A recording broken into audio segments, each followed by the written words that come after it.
사랑하는 남편의 절박한 외침도 유나 씨의 눈을 다시 뜨게 할 수는 없었다. 유나 씨 곁에 엎드린 남편의 얼굴에, 유나 씨의 손을 잡은 7살 딸아이의 얼굴에, 그리고 주치의인 나의 얼굴에 눈물이 흘렀다. 잠시 세상의 움직임이 멈춘 듯 고요하다. 하지만 곧 창밖에서 새 지저귀는 소리가 들려왔다. 사랑하는 사람이 죽어도 여전히 시간은 흐르고 세상은 움직인다. 오늘 유나 씨는 앙상하게 뼈가 드러난 하얀 손으로 7살 마다이의 손을 꼭 부여잡고 잠이 들었다. 심장이 멈추고 온기가 사라졌다. 차갑게 식어버린 그녀의 얼굴에는 아직도 눈물 자국이 남아 있었다. 안녕하세요. 인생의 품격입니다. 오늘은 조금 무겁지만 우리에게 꼭 필요한 이야기를 들려드리고 싶습니다. 죽음의 신이 온다는 사실보다 확실한 것은 없고, 죽음의 신이 언제 오는 것보다 불확실한 것은 없다. 죽음은 말기암에 걸린 환자에게만 찾아오는 것이 아닙니다. 건강한 우리도 내일 당장 죽을 수 있습니다. 죽음은 자신이 찾아가는 사람에 대해 궁금해하지 않기 때문에 그 사람이 인생에서 얼마나 기막힌 일을 겪었는지, 앞으로 해야 할 일이 얼마나 많은지 아무것도 묻지 않습니다. 자비도 연민도 베풀지 않습니다. 그래서 우리는 죽기 전에, 더 늦기 전에 우리의 마지막과 접촉해야 합니다. 오늘 소개해드릴 책은 1000번의 죽음이 내게 알려준 것들입니다. 죽음을 앞둔 사람들에게서 어떻게 살아야 하는지를 배우다. 호스피스 의사가 전하는 삶과 죽음에 관한 이야기입니다. 도저히 이겨낼 수 없을 것 같은 절망에 맞닥뜨렸을 때 편안한 죽음을 맞이하는 환자들의 공통점. 나는 드라마를 좋아한다. 책도 좋아하고 영화도 좋아하지만 드라마는 크게 시간을 내거나 마음을 먹지 않아도 집에서 텔레비전을 켜는 것만으로 볼 수 있으니 내 일상에서 가장 손쉬운 휴식인 셈이다. 나도 대부분의 사람들처럼 해피엔딩을 좋아한다. 드라마가 이어지는 내내 주인공이 불운으로 점철된 시간을 보냈더라도 해피엔딩으로 마무리되면 문득 안도하게 되는 것이다. 다행이야, 이제 주인공은 행복해지겠구나 하고. 호스피스 병동에 근무하면서 마지막 회가 중요한 건 드라마만이 아니라는 걸 깨닫는다. 호스피스는 인생의 마지막 회다. 허구인 줄 알면서 드라마조차 해피엔딩으로 마무리되기를 바라는 게 사람 마음인데 현실의 마지막은 말해 무엇하랴. 통증 없이 편안하게 죽음을 맞이하는 것. 그것이 우리 모두가 바라는 해피엔딩일 것이다. 나는 이곳에 와서 편안하게 삶을 끝내는 환자들에게 공통점이 있다는 사실을 알게 되었다. 그들은 요즘 유행처럼 번지는 웰다잉 지도자 자격증을 보유한 것도 아니고 입관 체험도 해본 적 없다. 사전 의료 지시서나 유서 등으로 삶을 미리 정리해둔 사람들도 아니다. 하지만 그들은 두 가지를 정확하게 알고 있었다. 첫 번째는 자신이 암에 걸렸고 더 이상의 적극적인 치료가 무의미하다는 사실이고, 두 번째는 죽음은 인생의 실패가 아니라 누구나 거쳐가야 하는 과정이라는 사실이다. 사랑하는 사람을 먼저 떠나보냈거나 죽음에 가까이 있었던 사람은 자연스레 긍정적인 죽음관에 이르는 것 같다. 자식을 앞세운 부모나 장애가 있는 사람이 편안한 죽음을 맞이하는 경우를 종종 보았다. 하지만 보통 사람들은 자신의 마지막이 가까워져서야 죽음에 대한 생각을 한다. 긍정적인 죽음관도 나쁜 소식을 안후해야 가능하다. 그러나 나쁜 소식을 알리는 것은 가족 사이에 정이 두터운 우리나라 사람들이 가장 어려워하는 일이다. 하지만 중요한 건 나쁜 소식을 모르는 사람에게는 긍정적인 죽음관도 없다는 것이다. 보호자와 이런 대화를 나누는 자리에서 나는 늘 말이 많아진다. 애타는 마음으로 부탁하고 설득한다. 포기하지 말아야 한다. 내 말에 따라 누군가의 마지막이 달라지기 때문이다. 나쁜 소식을 알면 불안해할 것이라는 예상과 달리 왜 환자들은 더 편안해질까? 나는 그것이 진실의 힘이라고 생각한다. 암 환자를 나약한 존재로 단정 짓지 않고 아프기 전과 같은 인격체로 본다면 우리는 환자에게 앞으로 일어날 일들에 관해 정확한 정보를 제공해야 한다. 아버지에게 치료가 무의미하다는 말을 해도 불효자식이 아니다. 아내에게 남은 시간이 많지 않다는 말을 해도 잔인한 남편이 아니다. 우리는 그를 사랑하지만 나쁜 소식을 알려야 한다. 우리는 그를 사랑하므로 나쁜 소식을 더욱 알려야 한다. 남은 시간이 많지 않다는 것을 알게 된 환자는 그의 성정대로 뒷정리를 할 것이다. 누군가는 책상 서랍을 깨끗이 치워놓을 것이다. 누군가는 소원했던 사람들을 만날 것이다.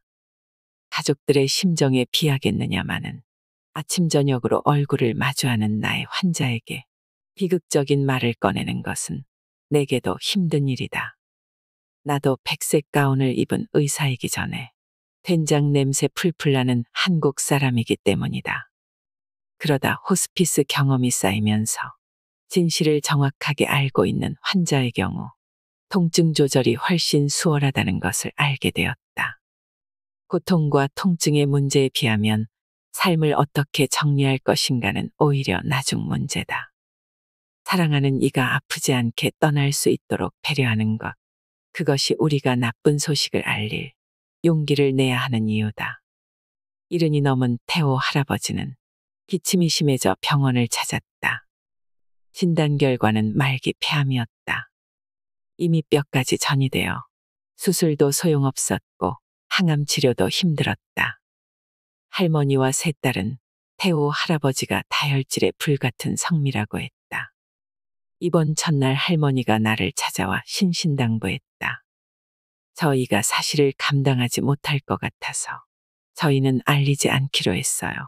사실을 알면 안절부절 못하다 일찍 세상을 떠날까봐.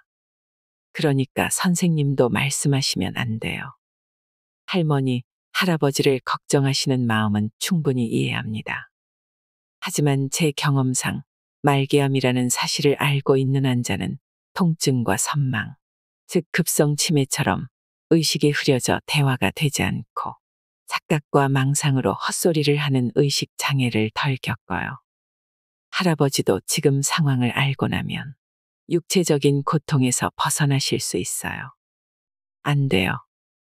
저희는 자기가 폐암이라는 걸 아는 순간 바로 죽을 거예요. 꼭 비밀로 해주세요. 절대로 알리시면 안 돼요. 나는 폐암인 경우 특히 더 보호자를 설득해서 반드시 환자에게 알렸다. 폐암 말기에는 호흡곤란이 심하기 때문에 병을 알고 있는 것이 환자에게 도움이 되기 때문이다. 자신의 몸에 일어나는 일을 알고 숨이 찬 것과 무슨 영문인지도 모른 채 숨이 찬 것은 공포의 정도가 다르다. 불안과 두려움에 시달리는 환자는 심리적인 압박감 때문에 더 숨이 차고 숨이 차오르면 그만큼 더 불안하고 두렵다. 악순환을 거듭하면서 환자는 지쳐가고 편안한 죽음은 점점 멀어진다. 몇 번이나 할머니와 세 딸을 설득했지만 사실을 알면 죽을 것이라고 믿는 그분들의 마음을 돌릴 길이 없었다. 가족들은 할아버지에게 값비싼 대체요법 주사제는 놓길 원했지만 진실을 알리는 것은 원하지 않았다. 내가 정답이라 믿고 있는 것이 환자나 보호자에게는 정답이 아닐 수도 있다고 생각하며 결국 보호자가 원하는 대로 치료할 수밖에 없었다. 하지만 태호 할아버지를 대할 때마다 마음이 한없이 무거웠다. 태호 할아버지의 오른손에는 엄지와 중지가 없었다. 두 손가락이 없는 할아버지의 손을 볼 때마다 사연이 많은 분이구나 하는 생각이 들었다. 할아버지에게는 역경에 굴하지 않고 삶을 개척해온 사람 특유의 자신감과 긍지가 느껴졌다. 훌륭하게 성장하여 출가한 세 딸과 사회적인 성공이 그가 가진 긍지의 바탕이었을 것이다. 호스피스에서도 할아버지는 적극적이셨다. 특히 책을 읽어드릴까요? 라는 프로그램을 좋아하셨다. 어느 날 책을 읽어드릴까요 해서 자원봉사자가 마법의 설탕 2조각이라는 책을 읽어주었다. 설탕 과자를 먹으면 소원이 이루어진다는 내용의 동화인데 할아버지는 그 이야기가 마음에 드셨나 보았다. 할아버지는 마법의 설탕 2조각을 4권 사서 손자들에게 선물했다. 태호 할아버지도 알고 계셨을까? 자신에게 남은 시간이 많지 않다는 것을. 그 4권의 책이 자신이 줄 수 있는 마지막 선물이라는 것을. 내가 회진을 갈 때마다 태호 할아버지는 물었다. 의사 선생, 내가 기침이 너무 심하게 나는데 왜 그런 거지? 의사 선생, 어깨가 너무 아파서 잠을 잘 수가 없어. 왜 그런 거야? 오늘은 기침을 하는데 피가 나왔어. 왜 그런 건지 말 좀 해줘. 태호 할아버지가 그토록 답답해하는 외에 나는 아무 대답도 해줄 수 없었다. 할아버지는 물에 빠져 허우적대는 사람처럼 불안하고 가파르게 숨을 쉬었다. 할아버지가 느끼는 공포감은 익사 위기에 처한 사람보다 덜하지 않을 터였다. 그래도 나는 아무 말도 해줄 수 없었다. 할아버지는 숨이 가빠지고 기침이 터지고 피가 나올 때마다 두려워하고 초조해하셨다. 그래도 나는 아무 말도 해줄 수 없었다. 통증은 마지막까지 조절되지 않았고 할아버지는 두려움 속에서 세상을 떠났다. 그까지 무슨 일이 일어나는지 모른 채. 나쁜 소식을 알면 빨리 죽는다는 근거 없는 상식은 환자뿐 아니라 주변 사람들에게까지 악영향을 끼친다. 가족들은 자신의 병명을 모른 채 고통스럽게 떠나는 환자를 통해 죽음은 힘들고 무서운 것이라 인식하게 되고 자신의 마지막을 긍정적으로 마무리할 기회마저 놓쳐버린다. 죽음을 외면하는 진짜 이유는 죽음에 대한 막연한 공포와 등 뒤로 다가온 나쁜 소식의 정체를 알지 못하기 때문이다. 나쁜 소식이 그 자체로 불행은 아니다. 나쁜 소식을 불행으로 연결시키지 않기 위해선 떠나는 자에게나 남는 자에게나 슬픔을 견딜 용기가 필요하다. 슬픔이 지나가면 평온이 찾아온다. 그때가 되면 우리는 떠날 사람과 함께 죽음의 문턱에 서서 못다한 이야기를 나누고 응어리진 일에 관해 화해하며 서로의 슬픔을 애도하고 위로할 것이다. 그것이 진짜 해피엔딩이다. 죽음과 죽어감에 대한 진실. 춘자 아주머니는 배가 남산만했다. 말기 췌장암이 12지장을 침범해서 장이 꽉 막혀버렸다. 서울 모 대학병원에서 우리 병동으로 전원해 올 때 이미 장 폐색이 온 상태여서 통증이 심했다. 그녀에게는 남편과 3딸이 있었는데 그 중에서 미혼이었던 둘째 딸은 누가 봐도 병적인 정도로 엄마에 대한 애착이 심했다. 다행히 호스피스에 입원한 후 통증이 조절되고 불러오던 배도 가라앉자 춘자 아주머니와 가족은 한숨을 돌렸다. 몇 년 동안 정신없이 암 치료에만 전념했던 그들은 이제야 평온을 찾았고 춘자 아주머니의 조금 남은 삶에도 여유가 생겼다. 그리고 행복해했다. 아니, 이게 대체 무슨 일이에요? 입원한 지 열흘쯤 되는 날 이른 아침에 일선 간호사한테서 연락이 왔다. 춘자 아주머니가 퇴원하고 싶어 한다는 거였다. 사연을 알아보니 기가 막혔다. 둘째 딸이 대구의 모 대학병원 일반외과 교수님께 의뢰해서 수술을 하러 간다는 것이었다. 말기암 환자에게는 의미 없는 시도였다. 나를 비롯한 춘자 아주머니의 남편도 말렸지만 둘째 딸의 고집을 꺾지 못했다. 둘째 딸은 고등학교 때 가출을 하는 등 춘자 아주머니의 속을 무더니도 썩이던 딸이었다고 했다.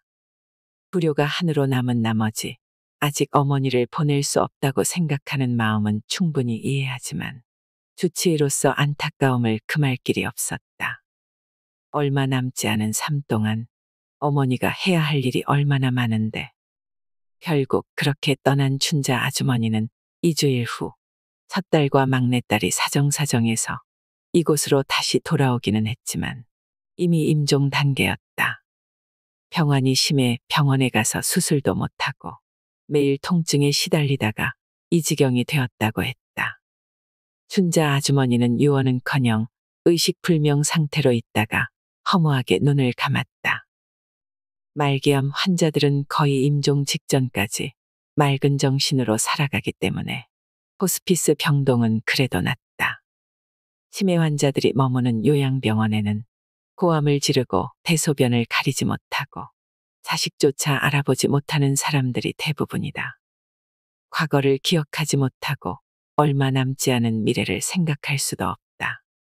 과거와 미래라는 양쪽 출구가 모두 막힌 채 어두운 미로를 헤매는 그들에게 과연 장수는 신의 축복일까? 나는 죽음의 긍정적인 의미를 이해하면서도 내 가족, 내 환자의 죽음이 여전히 두렵다. 가끔 죽어감이 길어지는 환자가 있다. 저럴 바엔 하루라도 빨리 가시는 게 낫지 않을까요? 라고 말하며 한숨을 내쉬는 보호자 앞에서 나는 긍정도 부정도 하지 못한다. 아니, 할 수 없는 것이다. 고백하건대 나는 아무리 죽어감이 길어지는 환자라도 단 한 번도 그가 조금이나마 일찍 세상을 떠나기를 바란 적 없다. 누군가는 가족이 아니라서 그렇다고 할지 모르지만 죽어감과 죽음에 대한 진실을 안다면 결코 그런 마음을 품을 수 없다. 죽어감과 죽음에 대한 진실에 도달하기 위해 우리는 여러 방식으로 죽음에 접근할 수 있을 것이다. 임상의학적으로만 설명하자면 임종의 단계부터 임종에 이르는 시간까지는 사람마다 다르다.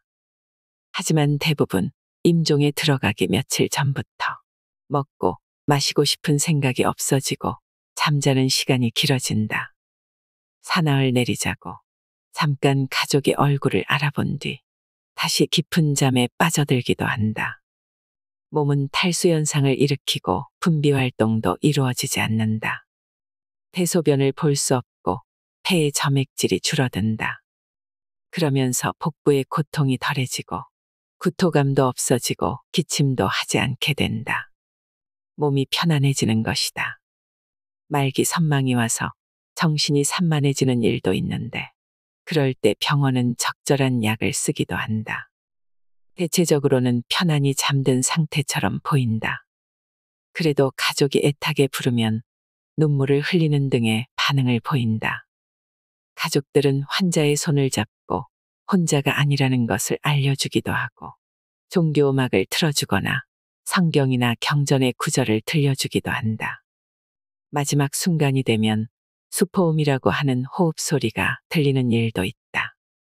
호흡은 불안정해지고 몸과 얼굴의 불수의 수축이 일어난다. 대소변이 나오지 않고 검은 눈동자는 커진다. 근육이 이완되고 심장이 멈추면 모든 것이 끝난다. 임상의학적인 죽음과 죽어감은 사람들이 생각하는 것만큼 힘들지 않다. 마지막 순간이 다가오면 환자와 가족들은 함께 임종실로 간다. 이제 환자는 말을 할 기운도 눈을 뜰 힘도 없지만 여전히 남아있는 감정과 촉감으로 가족의 사랑과 온정을 느낀다. 사랑했던 사람이 마지막 인사를 건네면 환자의 뺨 위로 흐르는 눈물이 대답을 대신한다. 생에 어떤 불운과 상처가 있었던 그 순간만은 역설적으로 아름답다. 가족이 지켜보는 가운데 이제 그는 눈을 감는다. 암을 주렁주렁 달고 살 때는 그토록 고통스러워했는데 마지막 모습은 더없이 편안해 보인다. 죽음을 미워할 생각은 없지만 암 환자에게는 생명이 끝나는 그 순간이 가장 편안한 듯하다. 죽음에 익숙해진 나도 죽음이 두렵기는 마찬가지이다. 대부분 가족이 모여있는 가운데 마지막 유언을 하고 숨이 멈추어지는 임종을 기대하지만 그런 임종은 영화나 드라마에 나 있는 환상이다. 그래서 삶을 배우듯이 죽음과 죽어감도 배워야 한다. 불확실한 미래, 그리고 그렇게 행복하지 못할 것 같은 미래를 두려워하지 말고 그저 의연하게 살아가는 것이 최선이다. 생명의 건전지가 닿을 때까지 그저 사는 것이다.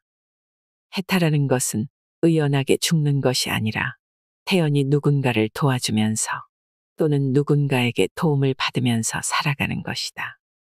마지막 삶의 의미를 부여하는 것이 인간다운 죽음을 가능케 하는 핵심이다. 고무줄처럼 늘어난 수명에 인간다움이라는 색을 입히면 장수는 축복이 될 수 있다. 아무리 애를 써도 누군가를 용서할 수 없을 때 58살의 순자 아주머니가 입원하던 날 호스피스 병동에 한바탕 소동이 일었다. 아랫배가 불룩 튀어나온 난소암 환자인 그녀는 암성 통증이 심해서 남편과 함께 무작정 호스피스 병동 외래로 왔다. 하지만 호스피스 병동에 빈 병실이 없었기 때문에 순자 아주머니와 남편은 일반 병동에 어렵게 병실을 구했고 4층 입원실로 가기 위해 총무과 앞을 지나는 중이었다. 그날따라 총무팀장은 직원의 실수로 화가 많이 나 있었고 그 때문에 총무과 분위기가 좋지 않았던 것 같다. 순자 아주머니가 총무과 앞을 지나는데 반쯤 열린 문 사이에서 플라스틱 접시가 날아왔다. 화가 난 팀장이 사무실 문에 접시를 던진 것이었다. 다행히 아무도 다치지는 않았지만 고의로 접시를 던졌다고 생각한 아주머니의 남편은 총무과를 뒤집어 놓다시피 하며 무섭게 화를 냈다. 직원들이 뛰쳐나와 아주머니에게 던진 것이 아니라고 해명했지만 소용없었다. 나는 그의 화를 가라앉히느라 진땀을 뺐다. 물론 어떤 경우라도 병원에서 물건을 던지는 상황은 없어야 했다. 하지만 고성과 욕설을 퍼부어대는 그의 분노는 지나친 감이 있었다. 그때만 해도 나는 그가 왜 그렇게까지 화가 났는지 이해하지 못했다. 순자 아주머니가 호스피스를 찾아오기 3주 전 나는 순자 아주머니 남편을 만난 적이 있었다. 그때만 해도 순자 아주머니는 멀쩡했다. 말기암 환자라고 하면 겉모습에도 죽음의 그림자가 짙게 드리워져 있을 것 같지만 실제로는 멀쩡해 보일 때가 많다. 그래서 환자와 보호자는 말기암이라는 진단이 더욱 믿기지 않는다. 이렇게 잘 먹고 잘 지내는데 곧 죽을 거라니. 더구나 죽기 직전에나 간다는 호스피스로 연계한다니. 받아들이기 힘들다. 그것은 의사가 말하는 말기암과 일반인이 생각하는 말기암이 의미상 큰 차이가 있기 때문이다. 의학적으로 말기암이란 죽기 직전의 상태가 아니라 더는 항암제가 암세포를 죽이지 못하는 시기를 뜻한다. 순자 아주머니도 마찬가지였다. 그는 아주머니가 국립암센터에서 호스피스로 연계되자 딱 한 번 상담하러 갔을 뿐 병원과 연락을 끊어버렸다. 호스피스에 관해 오해하고 있던 남편은 아주머니를 시골의 한 요양병원으로 보냈다. 아주머니는 가족들과 떨어진 채 그곳에서 근거 없는 대체요법을 받아야 했다. 그곳에서 지내는 동안 그녀는 상태가 많이 나빠졌고 무엇보다 통증이 너무 심해졌다. 1시간도 헛되이 보낼 수 없는 인생의 마지막 3주를 낭비해버린 셈이었다. 난소암 덩어리로 아랫배가 부풀 대로 부풀어 오른 뒤에야 그녀는 남편과 아들의 부축을 받아 호스피스 병동으로 올 수 있었다. 총무과에서 날아온 접시로 온 병동이 발칵 뒤집힌 바로 그날이었다. 어디가 가장 불편하세요? 내가 순자 아주머니에게 드린 첫 질문이었다. 그녀는 내 얼굴을 물끄러미 쳐다보며 말했다. 그냥 빨리 죽여주세요. 이렇게 아픈 것보다 죽는 게 낫겠어요. 그리고 난 저희랑 1시간도 같이 있기 싫어요. 내가 침상 옆에 서 있는 남편과 아들을 바라보자. 두 사람은 당혹스러움을 감추지 못한 채 서로의 얼굴을 슬그머니 외면했다. 죽음은 숨기고 싶었던 삶의 비밀을 서슴없이 내보인다. 이 가족에게도 말 못할 갈등이 있는 게 분명했다. 다음 날 회진을 가보니 다행히 밤사이 통증은 없었다. 그런데 아주머니의 턱 밑으로 5cm 정도 찢어진 상처가 보였다. 일단 상처를 꿰매고 드레싱을 했다. 전날 아주머니는 무슨 일 때문인지 남편과 심하게 다투고 혼자 병실에 남겨졌다고 했다. 간호사의 도움을 한사코 마다한 아주머니는 결국 밤에 혼자 화장실에 가다가 넘어졌고 턱이 찢어졌다. 남편이 말기암인 아내와 싸우고 혼자 남겨둔 것은 별일이 아니지 않았다. 걱정스러운 것은 아주머니에게 남은 시간이 많지 않다는 것이었다. 순자 아주머니는 폭력과 폭언을 일삼는 남편 때문에 순탄치 않은 결혼 생활을 했고 2년 전 남편과 별거한 뒤 아들과 함께 살았다. 그동안에는 무조건 참고 견디며 가정을 유지했지만 암에 걸리고 극심한 통증이 찾아오면서 인내심이 한계에 다다른 것이었다. 하지만 나는 얼마 되지 않는 시간이나마 순자 아주머니의 남편을 보면서 그가 자기 나름의 방식으로 아주머니를 사랑한다고 느꼈다. 사랑하지 않는다면 무관심할 테지만 그는 아픈 아내를 등에 업고 시골에서 올라왔던 사람이었다. 아내 앞으로 접시가 날아왔다고 총무과를 뒤엎었던 사람이었다. 나는 아주머니의 남편과 상담을 했다. 그는 눈물을 글썽이며 말했다. 나는 우리 마누라를 삶의 보석으로 생각해요. 내 방식대로 의지하고 사랑했습니다. 입원한 날 거칠게 고함치던 사람이 맞나 싶을 정도로 그의 눈빛과 목소리에서 진심이 느껴졌다. 상담이 끝날 때 그는 내게 약속해 주었다. 얼마 남지 않은 아내의 삶 속에서 부드러움과 따뜻함을 보여주기로. 그리고 나는 순자 아주머니에게 부탁했다. 남아있는 가족을 위해 마지막 선물을 준비하라고. 여느 때의 나라면 환자와 보호자에게 얼마 남지 않은 삶이나 마지막 선물 같은 직설적인 표현을 쓰지 않았을 것이다. 그러나 이 가족 중에 가장 건강한 사람은 떠나야 하는 순자 아주머니였다. 행복의 열쇠를 쥔 사람도 그녀였다. 약속대로 순자 아주머니의 남편은 달라졌다. 움직이지 못하는 그녀를 정성껏 씻기고 닦았다. 죽을 한 숟가락씩 떠먹이고 그녀의 입가를 훔쳐주었다. 깍두기를 좋아하는 아내를 위해 직접 담가와서 온 병실에 시금털털한 깍두기 냄새를 풍기기도 했다. 아주머니가 입원한 지 2주쯤 지난 어느 회진 시간이었다. 내가 병실에 들어서자 순자 아주머니는 남편과 아들을 돌아보며 환한 목소리로 말했다. 진작 당신이 이렇게 해줬으면 얼마나 좋았어요. 정말 행복해요. 이제 삶이 정말 조금밖에 안 남았다고 했던 선생님 말씀 기억해요. 그런데 살면서 요즘처럼 행복한 적이 없었네요. 이렇게 모두 아쉬워할 때 떠날래요. 정말 고마워요. 그녀에게 남은 빛이 거의 꺼져가고 있었다. 임종 단계에 임박한 그녀의 힘없는 목소리는 그러나 어느 때보다 밝고 생기 넘쳤다. 누군가를 미워함으로써 감정을 해결하는 분노는 인간관계의 가장 큰 적이다. 우는 아이를 달래는 것보다 성난아이에게 다가가기가 훨씬 어려운 이유는 감정이 전염되기 때문이다. 이유 없는 분노는 없다. 진료실에서 병실에서 그들은 자신의 인생을 꺼내놓는다. 영혼의 가방이 열리는 순간이다.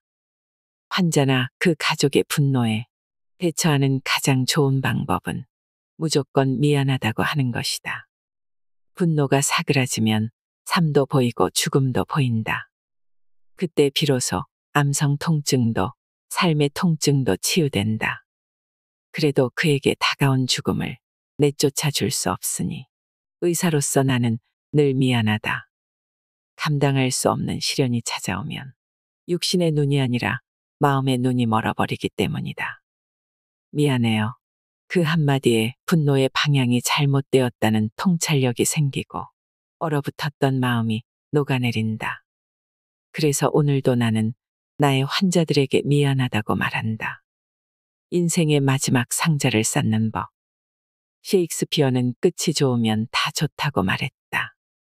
사랑도 이별을 잘해야 서로에게 상처 주지 않고 업무도 마무리를 잘해야 후임자에게 비난받지 않는 것처럼 인생에 대해서도 메멘토 모리라는 말을 사용하면 좋을 것 같다. 메멘토 모리는 죽음을 기억하라는 뜻의 라틴어다. 나는 메멘토 모리를 호스피스 활동과 연결하여 생각해보라고 권하고 싶다. 인생의 마지막에 묵어가는 여관에서 웰다잉을 위해 어떤 노력을 하고 있는지 안다면 메멘토 모리의 참 의미를 즐길 수 있을 것 같다. 자기만의 상자를 차곡차곡 쌓아가는 작업이 인생이라면 가장 꼭대기에는 죽음이라는 이름의 상자가 자리한다. 이 상자를 잘 올려놓으면 이 생이 안정적으로 완성되지만 잘못 올려놓으면 기껏 쌓은 상자가 와르르 무너질 것이다. 사람이 혼자 죽을 수 없다는 것은 그 마지막 상자를 혼자 쌓을 수 없다는 뜻과 같다. 남는 사람이 떠나는 사람의 인생을 함께 돌아봐 줄 때, 떠나는 사람을 위해 아낌없이 자신의 시간을 내어줄 때, 비로소 웰다잉 마지막 상자 쌓기가 끝난다. 미분 할머니가 다시 살아났다. 오후 10시 간호사들은 산소 수치가 떨어지고 호흡이 가빠진 미분 할머니를 임종실로 옮겼다. 말기 폐암인 미분 할머니는 머리와 골반뼈로 암이 전이되어 호스피스에 입원했다. 2주 전부터 하루 종일 침대에만 누워 계셨는데 이제 떠날 시간이 된 것이었다. 그런데 다음 날 내가 출근했을 때 미분 할머니는 여전히 임종실에 계셨고 훤칠한 키에 검정 양복을 입은 젊은이가 할머니 옆을 지키고 있었다. 나는 한눈에 그가 미분 할머니의 손자임을 알아보았다. 우리 손자는 치과의사야. 손자가 아니라 금덩이제하고 평소에도 손자 자랑이 유난하셨던 할머니였다. 손자 부부와 돌이 막 지난 증손자가 함께 찍은 사진이 할머니의 휴대폰 배경화면이었다. 곧 돌아가실 것처럼 위독해 보이던 미분 할머니는 어쩐 일인지 통증과 호흡 곤란이 없어지면서 안정된 상태가 되었다. 할머니 옆에서 밤을 지새운 손자가 출근을 하자 다른 가족들이 교대로 할머니의 곁을 지켰다. 그리고 다음 날도 할머니는 편안했다. 의식은 없었지만 임종실을 나와 일반 병실로 옮겨도 될 만큼 안정을 되찾으셨다. 미분 할머니는 손자 손부와 사이가 좋았지만 큰아들 큰며느리와는 불편한 관계였다. 아들과 며느리는 내내 방관자였다. 할머니가 손자 집에 다녀오고 싶다고 하셔서 내가 외박을 허락해드렸을 때에는 며느리가 병동을 발칵 뒤집어 놓기도 했다. 그녀는 내게 왜 외박을 허락했느냐며 할머니 때문에 자기 아들이 힘들었다고 따졌다. 며느리의 거친 언사보다 내게 더 큰 상처가 된 것은 삶의 막바지에서 가족의 눈치를 봐야 하는 미분 할머니의 고개 숙인 모습이었다. 며느리와 달리 할머니에 대한 애정이 지극했던 손자가 어머니가 할머니한테 하시는 만큼 저도 어머니한테 하겠습니다 하고 말한 다음부터 며느리는 병동에 발걸음도 하지 않았다. 할머니의 죽어감이 길어지자 아들이 상담을 요청해 왔다. 상담실에 들어선 그는 잔뜩 화가 나 있었다. 할머니가 목욕을 하시면 건강이 더 안 좋아질 것 같아서 내가 목욕을 하지 못하게 했는데 그게 불만이라고 했다. 하지만 그 불만은 사소한 것에 불과했다. 진짜 그를 화나게 한 것은 호스피스 팀이 할머니의 상태를 잘못 판단해 임종실로 옮기는 바람에 그가 막내 아들 대학 졸업식에 참석하지 못한 일이었다. 두 번째로 화나게 한 것은 할머니가 제때 떠나지 않아서 골프 약속을 취소한 일이었다. 임종실로 할머니를 옮긴 간호사의 말에 의하면 그는 간호사에게도 심하게 화를 냈다고 한다. 30쯤에 남편을 떠나 보내고 홀로 사남매를 키운 미분 할머니였다. 어머니의 인생을 추억하고 존경한다면 그럴 수는 없었다. 나는 아들의 불만에 대해 대답하는 대신 내가 본 미분 할머니에 대해 이야기했다. 할머니와 함께 지낸 한 달 보름 동안 저는 정말 행복했습니다. 아드님은 병동에 잘 오시지 않아 모르시겠지만 할머니는 동화책을 읽어드리면 집중해서 들어주시고 박수도 쳐주셨습니다. 카랑카랑한 할머니의 목소리가 그립네요. 요즘도 여자 혼자 자식을 키우는 건 힘든 일입니다. 할머니가 그토록 어렵고 힘든 길을 걸어오신 분이라는 것, 누구보다 아드님이 잘 아시겠지요. 그런 할머니의 인생에 이제 막이 내려가고 있습니다. 다른 사람들보다 조금 천천히 내려가고 있습니다. 조금 긴 임종 단계는 남아있는 사람들을 위한 할머니의 마지막 배려라고 생각하시면 안 될까요? 우리는 영화나 드라마에서 봤던 맑은 정신으로 유언을 하고 곧바로 숨을 거두는 죽음을 상상한다. 하지만 죽음 이전에는 죽어감의 시간이 있다. 현실에서 사람들은 의식이 저하되고 소변이 나오지 않는 등의 단계를 거쳐 죽음에 이른다. 죽어감이 길어지면 가족들은 불안해하기도 하고 초조해하기도 한다. 가끔은 미분 할머니의 아들처럼 강하게 항의를 하는 보호자도 있다. 하지만 나는 남은 사람들이 죽음과 죽어감의 의미를 부여하면서 떠나는 사람을 도왔으면 한다. 죽어감이 3주일 정도로 길어지면 환자가 기다리는 사람이 있거나 떠나지 못할 한이 있다고 생각하기도 한다. 그럴 때는 먼 친척과 소원해진 지인들을 불러 이별 인사를 건네게 한다. 그 밖에도 다른 방법들이 있겠지만 중요한 것은 떠나는 사람의 마지막 상자를 차분하고 경건한 마음으로 쌓아주는 것이다. 남은 사람들의 병든 죽음관이 떠나는 사람의 죽음을 망칠 수 있다. 미분 할머니의 죽음을 병든 죽음으로 만들어버린 것은 미분 할머니 자신이 아니었다. 엘리자베스 퀴블러 로스의 죽음의 5단계에 따르면 사람은 부정과 분노, 타협과 우울 그리고 수용의 단계를 거쳐 죽음을 받아들인다고 합니다. 세월이 흐르면 육신이 늙어가는 것처럼 마음도 육체와 함께 자연스럽게 노화하다 수용의 단계에 이르면 얼마나 좋을까마는 세상에 호락호락하게 얻어지는 건 없는 것 같습니다. 사랑하는 이에게 죽음을 배웠거나 삶의 과정에서 죽음과 가까이 맞닿아 있었던 사람들은 죽음을 잘 수용합니다. 삶이 고달팠던 사람에게 죽음이 더 쉬운 걸 보면 인생은 공평한 것 같기도 하지요. 마지막 병동이라고 불리는 호스피스에 온 보호자들은 크게 2번 온다고 합니다. 처음에는 호스피스에 환자를 입원시킬 때와 임종실로 환자를 옮길 때입니다. 호스피스에 오는 사람들은 환자들이 고통에 몸부림치다 심장이 멈출 거라고 막연하게 상상하지만 사실은 그렇지 않습니다. 떠날 이들은 마지막까지 남은 이들을 걱정하고 남은 이들은 따뜻한 온기를 전하기 위해 메마른 환자의 손을 한 번이라도 더 어루만집니다. 간혹 죽으러 가는 곳이라는 인식 때문에 호스피스에 입원하는 걸 꺼리는 경우가 많지만 그곳에도 삶이 있습니다. 떠나는 길이 외로울까 임종실의 벽화를 그리는 봉사자. 노래 교실이 열릴 때마다 자신의 18번 곡을 흥겹게 부르는 환자. 웃으며 이별 여행을 떠나는 환자와 가족들.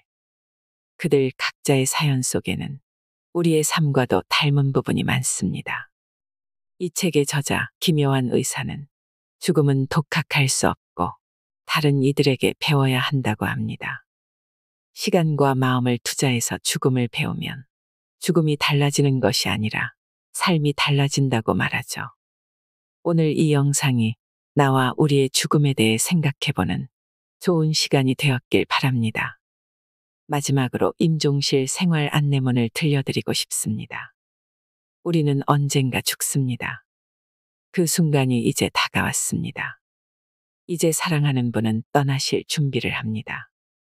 수포음이라는 가래가 많은 호흡소리가 들리기도 하고 몸과 얼굴에는 불수의 수축이 일어나기도 합니다. 소변이 나오지 않고 검은 눈동자가 점점 커집니다. 근육이 이완되고 호흡이 멈추고 심장이 멈추면 모든 것이 끝납니다. 이러한 임종의 단계는 힘들고 고통스러운 것이 아니므로 보호자분께서는 안심하셔도 됩니다. 임종까지의 시간은 사람마다 다르므로 초조해하지 마시고 그 순간을 기다려 주십시오. 이때 산소 포화도나 혈압 등의 모니터를 보는 것보다 환자의 손을 잡아드리고 이제는 영원히 볼 수 없는 얼굴을 보시는 것이 현명합니다. 자료에 따르면 가장 늦게까지 남아있는 감각이 청각입니다.